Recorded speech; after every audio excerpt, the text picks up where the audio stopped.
abekuba empawa bigambo bingi ngagamba this is a Uganda, this is a Muyindi, this is a Uganda, ni Muganda yakulirawa.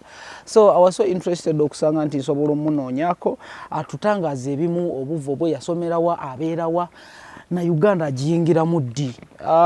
Abali kumukutwa jenjawulo mwebale tugoberera kan subscribe and share. Omukulu nkwaniriza nakulabye some of the speeches ezobadde era abantu ng'Oluganda oli bulungi. Era soko obuuza abantu mu Luganda yadde fese tukanga ntugamba omusajja Mungereza. Webale nnyo muganda wange mwebale kunoonya abalabirizi baffe mwenna mwebale kuwagira TV ya Ssaabasajja mwebale nnyo. Happy New Year mukulike mwaka.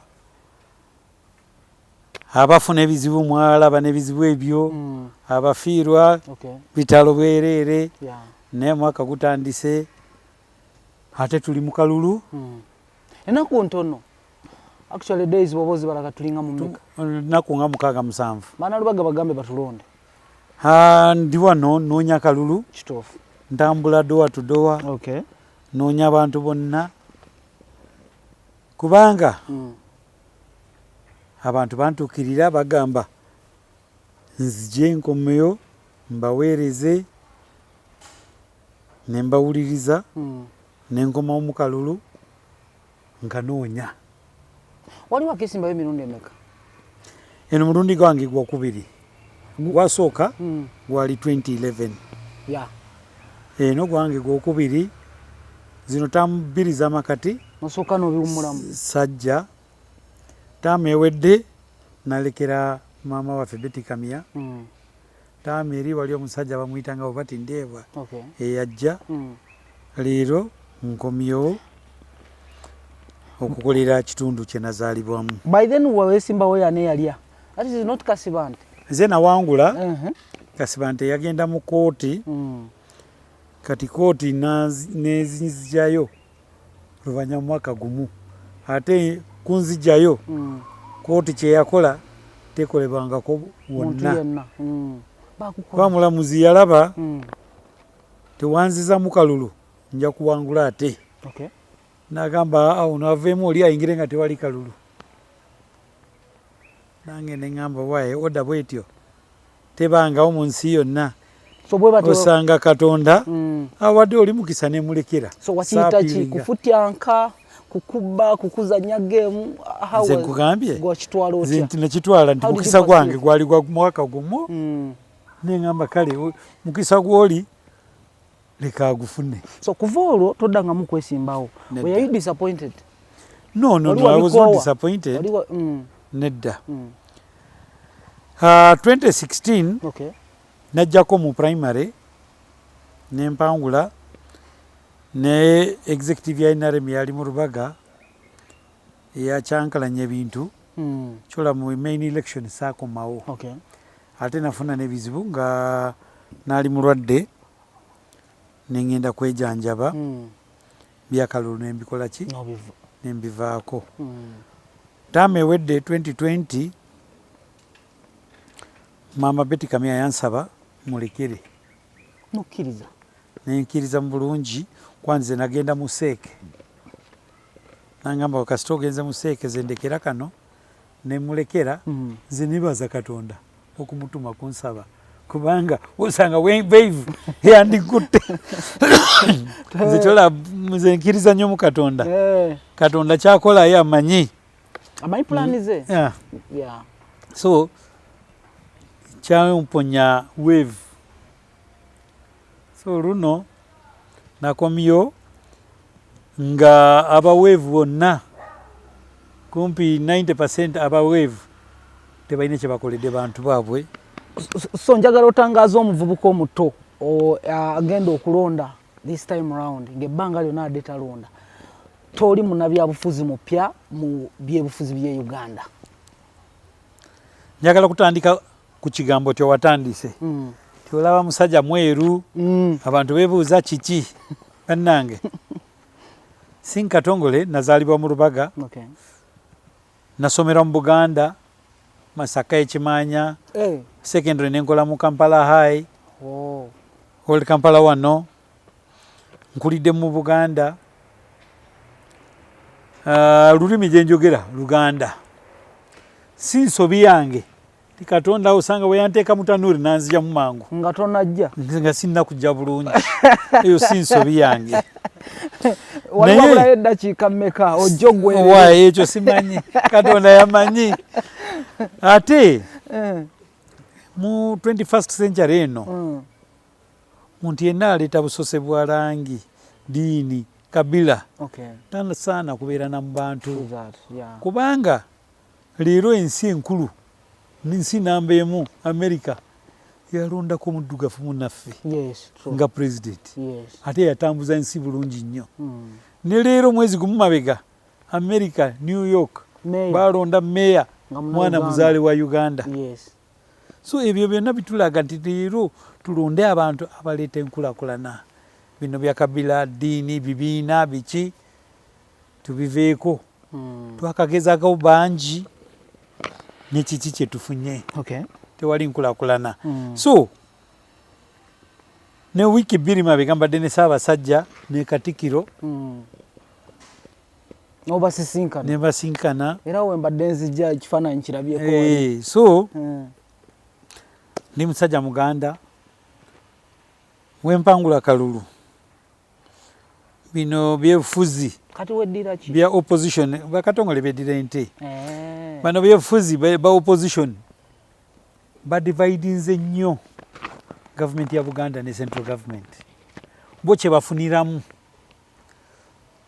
ate bulijjo mbuuza tafaari ki gye bayongeddeko bana byebufuzi abo bonna ku Buganda oba si ya bulimba oba bigambo byokka kwa abasinga nga waffe wawano mwezi nga mukaaga makebega twali mu lubiri ababaka bonna beesimbye line kusinkana Katikkiro Katikkiro we yamutuukako mbuuza mukulu nawe oli mubaka waawa gwani nga Katikkiro tamumanyi mwakiraba bannamawulire mwatulaga ku TV Katikkiro amubuuza gwani okikirawa mubaka wa Rubaga North Katikkiro takumanyi embuga ozikikawa kijja kitya how comes kitegeeza tukiika embuga nga mubaka wa Rubaga North erimu bugaga bwa Buganda bwonna Masengere eri mu Rubaga Masiro gali mu Rubaga North n'ebirala bingi nze ndowooza mubaka wa Rubaga North kyalina kukola buli biteeso byatwala mu parliament alina okulaba nti buli mwezi esatu at least mulundi gumu agenda naye kiika mbuga na views eri nakomawo mu bantu be mu Rubaga n'abatuuza nayogeraganya nabo n'ababuulira nti yes eri bangambye kino nakino mugamba mutya n'alyoka n'agenda mu parliament byajja mu parliament ayakomawo aripotinga mu bantu be ate aripotinga ne Ssaabasajja tusobole kuteekayo nkolagana nti gavumenti tugezeko okugatta kyemanyi bantu baffe bajja kufuna nnyo nga Bwakabaka ne central government zikwataganye. Obadde tuli mu service naye nga waliwo ebimu by'obadde oyamba eri bannayuganda okusookera ddala hadi nti waliwo gye bayita Kitebi maternity award gye wakuliyetingawo era n'ogitandikawo that is when era lwaki wakwatibwako otandike n'ekyo ekintu oyamba eri bannalubaga nga bwe nagamba 2010 yali mwaka gwange gwasooka okwesimbawo mu Rubaga North ate nagambye Rubaga North yekitundu kye nazaalibwamu Rubaga 2010 nga sinna kujja mu kalulu mu Uganda eno kigambo ambulance kyali nzibu nnyo nga ambulance iri mu ddwaliro za gavumenti ennene yaza private ddwaliro nnene nga abantu abalala ambulance tebagiraba bagiwulira buwulizi nga sinna kwesimbawo Katongole singize naali muntu yasookera ddala okugula ambulance mu Uganda eno yekinoomu ababaka abamu aba opposition banvuma nnyo ku ma TV ma radio Katongole yagala bafu Katongole yagala balwadde aleeta ambulance kyovula boyagala nebaza Katonda Tyabanvuma mwezi 3 tezayitawo nga nabo baguze ambulance. Ate nziliru nebaza Katonda. Ti Katonda magezi ge yampa tiyakolera Rubaga North yokka, yakolera bannayuganda bonna. Kwa leero buli constituency erimu ambulance zisukka 2. Ambulance si kizibu mu Uganda leero. Mpulira ne Kenya bakopa ffe. So magezi ga Katongole gayamba si Uganda yokka ne neighbor bafuniramu awo. Kati nali mu parliament mwaka gumu wenga wenu kunyonyodde 2012 nenva mu parliament, naye wenavaamu bantu bangi bajjagula ambulance yange. Tuguze nga bamanyi nti ngenda gitunda, nembanyonyola nti ambulance yange, ambulance ya Rubaga North, ate yange yali ya bwerere nga tolina kyosasula. Paka leero ambulance yange weeri. Ne wali omubaka yakolawo taamu 2. Nze mbuuza abaana Rubaga munoonya ambulance ye oba ekyaliyo. Naaliko yakopa nagula ambulance naye nga tena kusimbula osooka okulekayo sente. Yes, genda ogisabe. Olina kusooka kukola ki? Ye bagisasula. Bagisasula. Yange kuva 2010 paka leero tebasasula. Weeri ekolera bantu. Olaba ne mu gavumenti yaffe baminisita baffe abamu be babajja mu parliament basaba byabwe ne babitwala eka. Nabo gye bali. Kamale kiwanbuuziza. So nasigala mu bantu nga njagala nnyo nkulakulana mu kitundu kye nazaalibwamu. Wadde sibadde mu parliament, sibadde mu gavumenti, sina sente ze nfuna mu gavumenti, naye mwaka nga 5-6 mabega tulina somero wano ku Masiro, CU, Church of Uganda. Abatuuze banankula be bantuukirira nga somero eyo erimu mbeera mbi, nga bazadde batya kutumawo baana tisaawa yonna ebisenge bisobola kugwa yonna etonnya. Nensakira Rubaga North mu bakwano bange, twadaabiriza somero yo nekomawo ku mutindo. Nga nkyali awo ne bazadde bamaama ne bantuukirira mu Rubaga North tetulina bwe tuzaalira awalungi. Nagenda mu KCCA biseera Jennifer yaliyo kuteeka maternity ward ennungi. Jennifer yasooka kumpa Nkomamboga. Ne mugamba maama Nkomamboga tenyamba. Njagala mu Rubaga. Singa nfuna mu North kirungi oba Rubaga. Nalyoka nampa kifo Kitebi mu ddwaliro. Nazimbawo maternity ward empya. Wiiki esembayo nga Jennifer ava mu KCCA. Bannamawulire mwandaga nga mukwasa sumuluzo ya maternity ward eyo. N'ebirala bitonotono nga nfaayo nnyo ku bantu bange nga njagala bakulaakulanya, njagala kulaakulanya mu kitundu kye nazaalibwamu. Ne mwaka nga 2 mabega we neetoloola mu Rubaga nasangayo bizibu bimu. Zino tooyi z'abantu kunuuna kizibu kinene. Mwaka nga 2 mabega nagulayo motoka enuuna toilet. Weeri. Genda ewange Lunguja osobola kuba n'ebifaananyi bya motoka eyo weeri.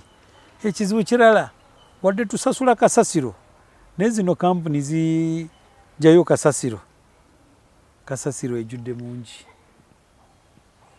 Nenfuna tripa yange okulaba tinja kunoonyanga magezi kamu bitale oba abantu balina mukolo kasasiro wajjudde nnyo nange nsobola bayamba okugijjayo.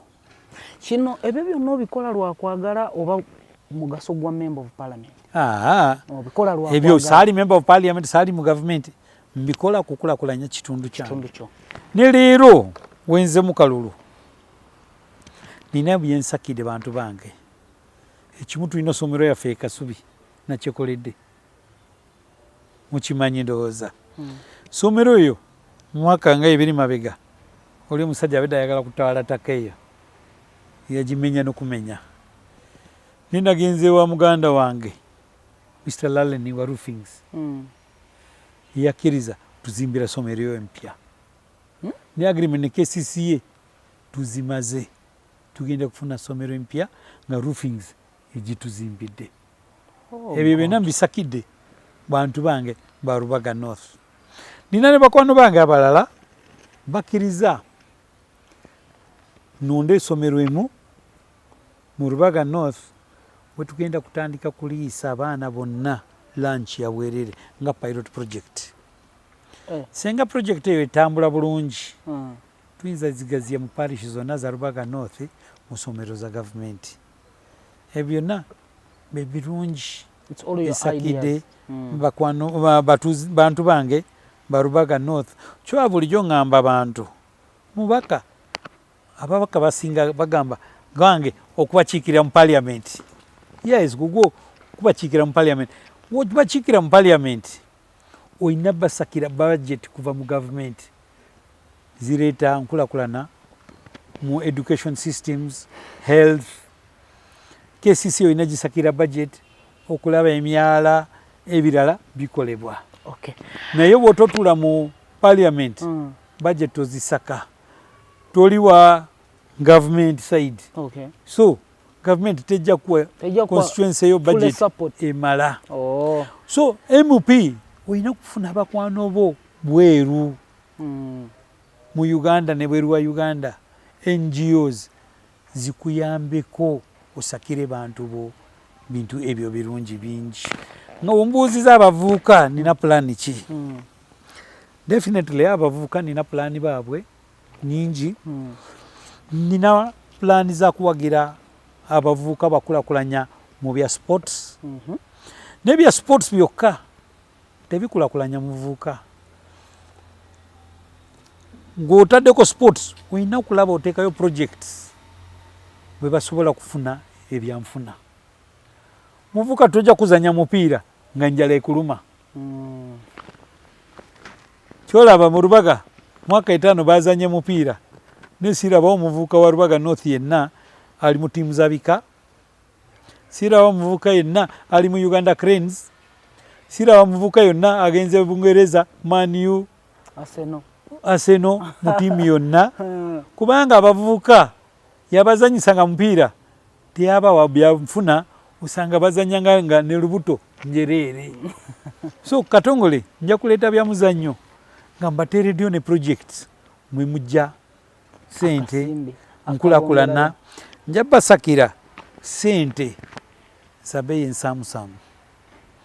Abaagala kukola entrepreneurship business zaabwe nga tonna kukkiriza abavubuka bo. Nze kinnuma nnyo abavubuka baffe bangi baagala nnyo okufuuka entrepreneur.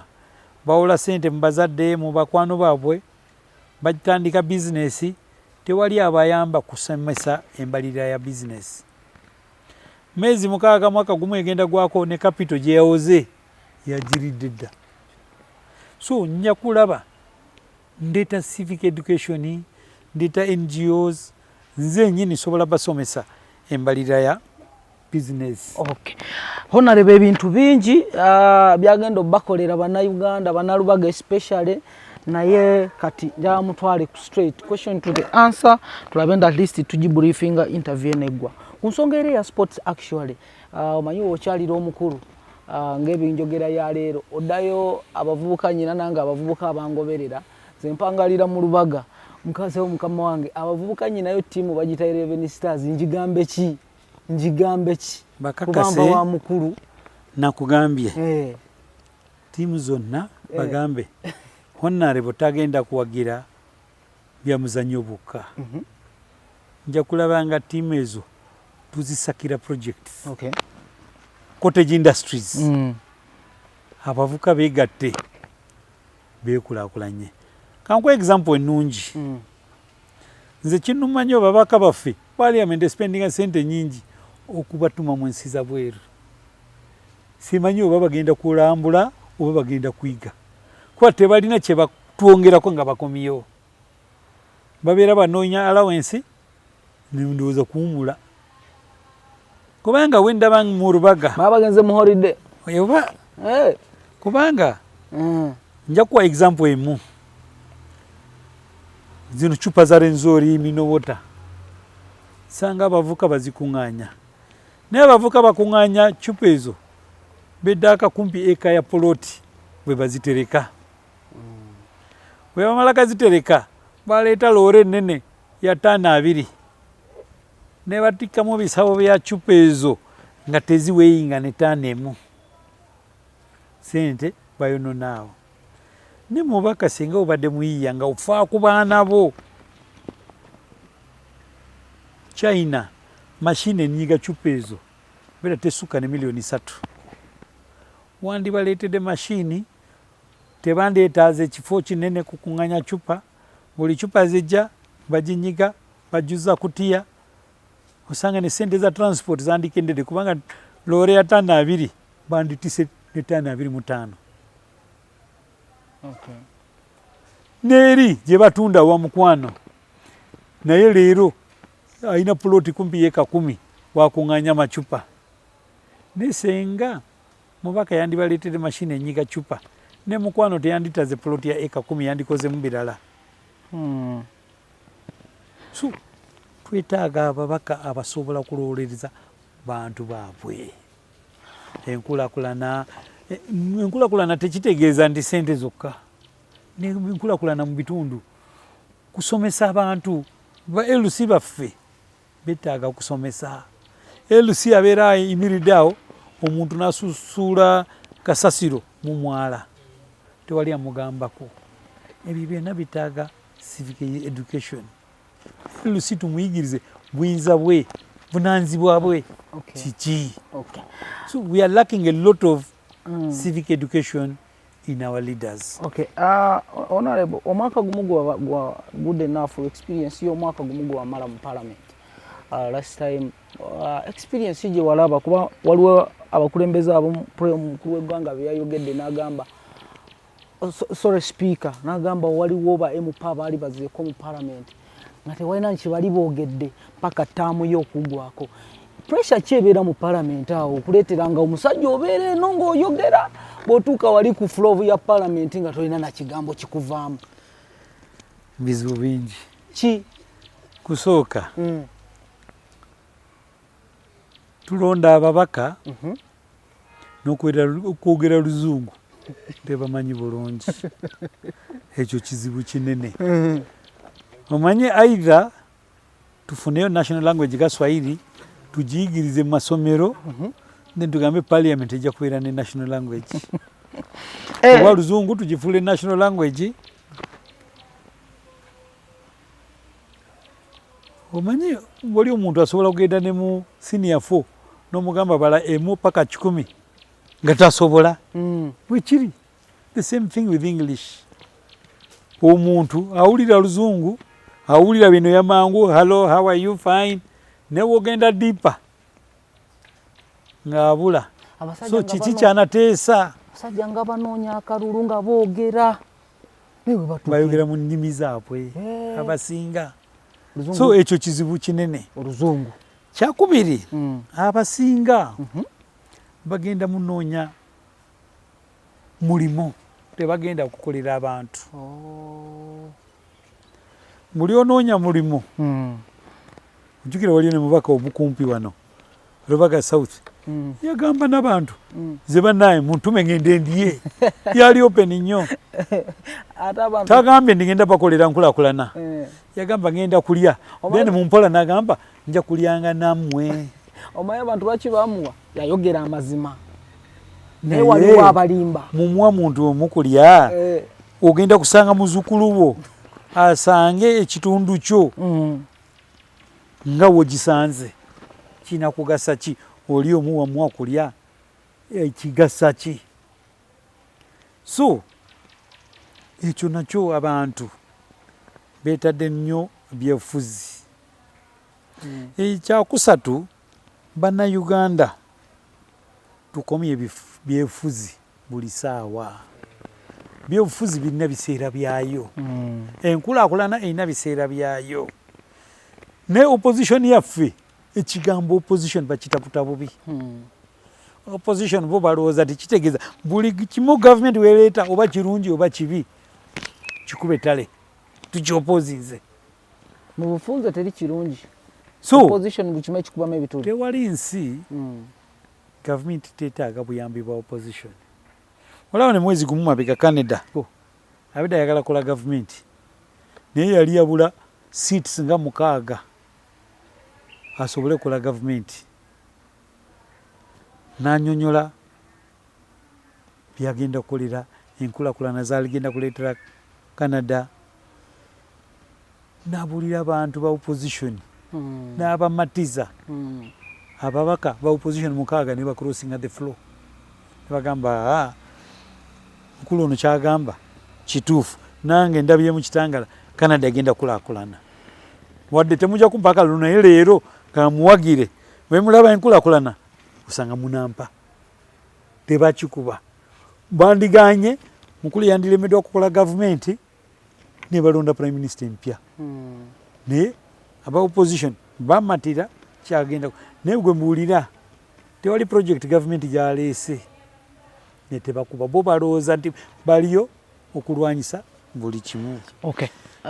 Ekyakuna nga bwe nakugambye tufuna abantu abanoonya emirimu ate abasinga bava eri mu byalo mu kalulu osanga beewoze sente ekyo kizibu kinene okwewola bawula sente abamu omanyi sipiika alina tuyamba kasita ababaka balondebwa nga tebanakulayira n'okulayira banka zisimba layini ku paliamenti sipiika agaana ebintu ebyo bagamba bano sayini nga wano tugenda kuwa sente tolina kyosingawo musaara gwo gwosinzeewo ate Kampala bulijjo gamba abantu Kampala si bizimbe ojja Kampala wegendereze tulina babuloka bangi bamanyi kumatiza so basanga ba MP avudde mu kyalo bamuteeka mu diiro gula baasi gula loore gula ennyumba naye anoonya njawulo ye ono tamanyi bizinesi ya loore tamanyi bizinesi ya baasi tamanyi kubala kamutomeze bamutomeza afuna looni nagola buloka n'alya njawulo ye ennene ogenda mu bizinesi anoonya agidukanya mwezi 6 baasi eweddeyo loore eweddeyo kati asigala asasula sente mu banka ne interest yelinnya so nga malirizaawo ababaka basinga basanga mwezi gugwako nga payslip kumpi teriiko kati balaba ekizibu kinene okugenda mu constituency okugulira soda ya $20 mu bantu kyola abasinga mwaka 5 tebaddayo mu constituency kwa babagambe ki tebasobola kugula na soda bantu banayogera nabo batya ekyo kizibu kinene sinjagala okusaba bannayuganda ku luno musengeje ebigambo by'abantu temukyamukirira muwulirize ani aleeta nkulaakulana ani agenda bakolera ki ani agenda tuyamba okuzimba ensi yaffe. Incumbent is a NUP subscriber actually. Ye mukulu Kawalya bamuyita Kawalya mu byalo mbabuuza ani basinga tetumanyi tetwanyina wafaanana so nze nandimutegedde ntya mbadde mmanyi omumanyi nno gw'okompitinga naye kati nze kyewulira mwaka 5 mabega yalina sipiika wa KCCA ne sipiika talina kyeyatugasa nze bulijjo mbuuza Banalubaga North tibanaye nga babaloga bubi nga sipiika omuntu talina kyakoze ne mumwebaza titukongere waggulu ekyo si bulogo ate Banalubaga bamanye bajjajja baffe ebigambo bye batubuuliranga mu biwulirize bajjajja batugamba nanyini nfu akola ki akwata wawunya muntu tasula mu kitundu asula entebe eri anamanya bizibu byammwe ddi onali mukawali asula ntebe genda ozuule ennyumba ye eruwa nze Katongole wensula Lunguja nekyapa erimanya gange nenyumba nze najezimbira ofisi yange mwenkolera business yange eri mu Lubya Wakasanke ne mu Kasubi wano nina ekizimbe kyenzimba byonna byange biteeka mu Rubaga North kubanga njagala kulaakulanya ekitundu kye nazaalibwamu. So kale bana Rubaga babaluga ogenda bavumula kywa bulijjo mbagamba tunoonye jjajja akola ki jjajja aje atutaase obulogo obwo kubanga bannalubaga taamu nga 3-4 abaka bonna be balonze bonna tebasula mu Rubaga ne yaliko taamu 2 yali tasulamu yapangisako nyumba weyamala kuwangula naye leero takyaliyo kweyajja Lunguja ewange nze kyamani wa Lunguja ono ali eyo Entebbe so then muntu talina kyakoze ne bamwongera waggulu nti kuva wansi wegenda waggulu bapromotinga muntu ng'alina byakoze naye bano bapromotinga muntu atalina kyakoze weewunya eyo si bulogo. So my question was like mbadde nkyakimalayo naye kati nikugyansalinga ojyansalinga naye yakubuuza omukulu oyo according to research gw'owulira eyo waliwo kyakoze kankubulire nze naku ezo ne mu bavubuka nateekayo ng'omutwalo 10 ngamba muvubuka yenna oba muntu yenna andage enkulaakulana 5 bwe ziti zakoze. Wiiki eno nenyongera steeki nenteekayo n'essaawa yange eno essaawa yange si ya mutwalo 12 essuka milioni 2 essaawa eyo saawa milioni 2 essuka milioni 2 lwaki togizijjaamu honalewo nenkiteekayo neŋŋamba nenkulaakulana nzikendeeza kuva ku 5-3 atwale essaawa eyo ya milioni 2 kussuka milioni 2 naye tewali agiridde ino babaleetere ekintu kyakoze nga kiba kiwusa obulamu naali ku 5 nsazeeko ndi 3 nga luguudo gavumenti yange pulezidenti wange zakoze temugamba ti mubaka yazikoze oluguudo gavumenti yange pulezidenti wange mwebaza okola nguudo za Kampala mu mwaka gumu kitundu eno so tondeetera oluguudo eyo si mubaka eyo tezava mu ne bajeti ya parliament mumbulire enkulaakulana nga Katongole sibadde mu parliament sibadde mu gavumenti sina sente za gavumenti zenfuna sina contract ya gavumenti nenasobedde basakira bintu ebyo byonna. Honorable nga tumaliriza when I say the lead of opposition is Bobi Wine, that is Kyagulanyi Ssentamu, when I say that it is his time to lead osobola okunkyusa otya mindset ne mind yange n'endowooza yange nti si ke kaseera kafuge Bannayuganda Bannayuganda nina nsonga nga 3 esooka ne leero ali amamu tebaagala kuwulira kye ngenda kugamba naye sirina kyakukola kankibagambe ti Museveni already kalulu kano yakiwangudde dda lwaki ngamba ekyo NRM ne Museveni alina bukulembeze ku 80 ebyalo mu Uganda alinaku bukulembeze kitegeeza alina mirandira mu district zonna constituencies zonna byalo byonna NRM yateekawo candidates mu constituency 52 zonna ate tulina aba MP nga 18 bawangudde ani opposed already tumaze kuwangula constituency nga 2 NRM erina MPs mu constituency zonna 52 naye oyo mukulu bongambye talina candidates mu more than 40% of constituencies.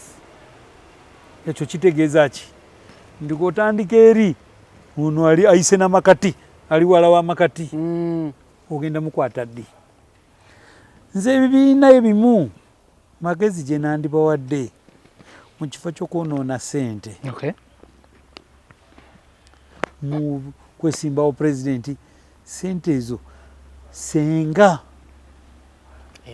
kukola President Museveni kye yakola NRM terina headquarter paka leero yagamba headquarter tugenda gizimba ne ogassa ki okugula headquarter oba okugula ekizimbe oba kuzimba ekizimbe nga mirandira wansi tolina nabo bandisoose ne bagenda ne bateeka emirandira omanyi kiringa nga abavubuka baffe abavubuka basiiga kasita atandika kukola kyafaako kugula motoka motoka nyetenga kuziteeka ku muvubuka bwogenda gula motoka manya expense weteekako motoka yetaaga service motoka yetaaga mupiira motoka yetaaga mafuta okutambuza buli woteeka motoka ku luguudo olina kufuna insurance buli woteeka motoka ku luguudo omanya osobola kutomera oba basobola kutomera olina kusasula ebyo byonna bizibu bya motoka muvuuka sooka ekulakulanye kitegeeza kibo kiteeka ku message yo waliwo atakategedde tekitegeeza opape kukula ki motoka Uganda tulina mukisa mu nsi zimu boda teziriiyo abantu batambuza na mayiro ku bigere leero Uganda obulwadde bwa sukaali bweyongedde kubanga banna Uganda tetwagala kutambula ne steps 5 buli wamu boda ekyo kirwadde kinene nnyo kituleetedde na bulwadde kitufudde lezi so honorable omukulu teyandizimbye headquarters teyandipapye kuzimba headquarter yandisoose mirandira kyateyakoze buli kimu kyetaaga planning and time. Planning is the most important before even time. What is your tomorrow? What are you fe bino byakukolera kyaleero mbye ebyo tubikomye bannaye tekitusibiza mu bwavu. Okay, honorable agenda sinkana abantu I think kamutagende tugenda kudda muntu onatufunirayo ka space akalala mu weekend nga tebana kulonda demu tuwayemuko oba you going to be tight. I am for you people banna mawulire njagala bebaza tukugrabinze munjagadde mwebale nnyo si mwemweka banna mawulire bonna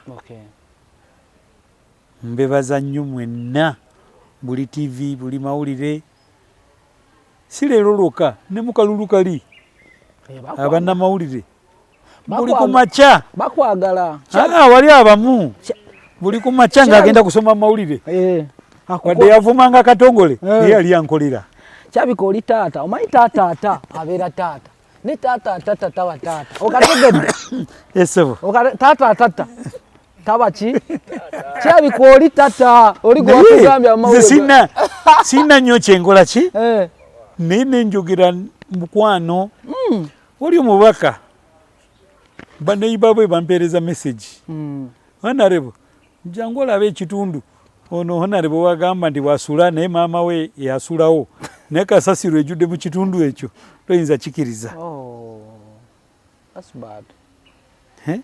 kati nze lunguje eyo wensula ntera kufuba nnyo wali oluguudo ery'ettaka eribali w'ennyumba yange kwatagana ne chairman wange wa LC buli bbanga ntono aidha tuleeta grader oba tuyiwawo maramu twetereza sinza kubeera awo nga luguudo eyite wange abantu tebasobola kuyitawo kasasiro ejule awo oluguudo eri maaso w'ennyumba yange erimu kakoona akalusozisozi mwaka mabega eyo bantu bafanga nnyo ku sport eyo it was a very bad sport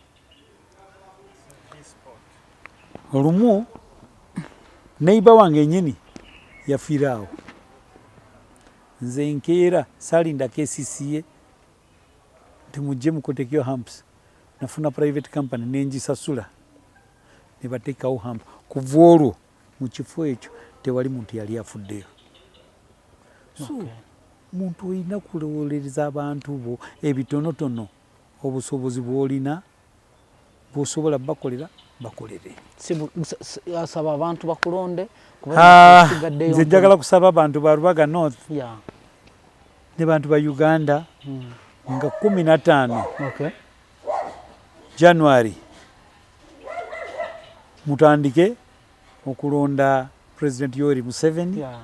Mulabe ku ballot paper balinga candidate 8 ne londako musajja ayambadde kikofiira otikinge. Nze Genius Official omale ekyo mu bantu ba Rubaga North munoonye Sinkatongole. Sinkatongole yenkulakulana mu Rubaga North naye mutikinge akabonero mumanye ku luno mukole protest kwa balimba abasuubiza empewo abasuubiza byobanswa ensi neggulu.